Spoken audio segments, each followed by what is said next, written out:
Hello friends, welcome back to my channel. ఈరోజు మన cooking ఛానల్లో ఏకాదశి స్పెషల్ లడ్డూలు అండి. బియ్యం లడ్డూలు చాలా సింపుల్గా ఇంట్లోనే చేసుకోవచ్చు. చాలా బాగుంటాయి టేస్ట్. మీరు ఒక్కసారి ట్రై చేస్తే చాలా చాలా నచ్చుతాయండి మీకు. మళ్ళీ మళ్ళీ ఇవే చేసుకుంటారు.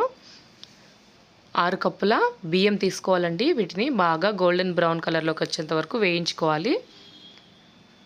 బియ్యం మొత్తం వేయించుకొని పక్కన పెట్టుకోవాలండి, చల్లారబెట్టుకోవాలి. ఇదే గ్లాస్తో ఒక గ్లాసున్నర కొబ్బరి పొడి తురిమి పెట్టుకోవాలి. అదే గ్లాస్తో గ్లాసున్నర పుట్నాలు కూడా తీసుకోవాలండి. కొద్దిగా ఇలాచీలు తీసుకోవాలి, ఒక 6-7 తీసుకొని వీటిని మెత్తని పొడిలా పట్టుకోవాలండి. పుట్నాలు కొద్దిగా బరకగానే పట్టుకోవాలి.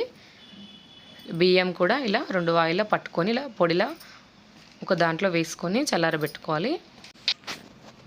6 కప్పుల బియ్యానికి 3 కప్పుల బెల్లం కరెక్ట్గా సరిపోతుందండి. 3 కప్పుల నీళ్ళు కూడా వేసుకొని కరిగించుకోవాలి బెల్లాన్ని. ఇలా జస్ట్ 2 పొంగులు వచ్చాక దింపుకొని చల్లారబెట్టుకోవాలి. మనం రెడీ చేసుకున్న ఈ పిండి మిశ్రమంలో కొద్దిగా బెల్లం నీళ్ళు వేసుకుంటూ ఇలా ఉండల్లా చుట్టుకోవాలండి. కొద్దిగా చల్లారాక చేసుకోవాలండి ఈ ప్రాసెస్ అంతా కూడా. అంతేనండి, చాలా సింపుల్గా అండి. ఇంట్లోనే హెల్తీగా చేసుకోవచ్చండి. చాలా బాగుంటాయండి టేస్ట్. మీరు కనుక ఇలా ట్రై చేయండి, చాలా బాగా ఇష్టంగా తింటారు పిల్లలు.